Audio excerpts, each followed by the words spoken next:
ভারতে পলায়নের পর থেকে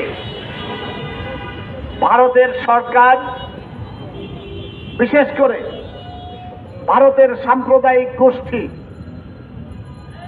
বিভিন্নভাবে সারা ভারতবাসীকে বিভিন্ন ভুল তথ্য দিয়ে বিভ্রান্ত করার চেষ্টা করছে এবং সারা ভারতে সাম্প্রদায়িক সম্প্রীতি নষ্ট করার চক্রান্ত তারা তখন থেকেই করছেন। প্রিয় বন্ধুগণ, এই মোদী সরকার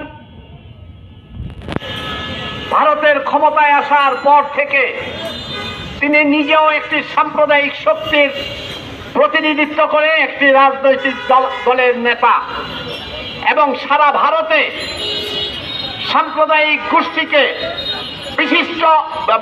বিশেষ করে উগ্র হিন্দুপন্থীদের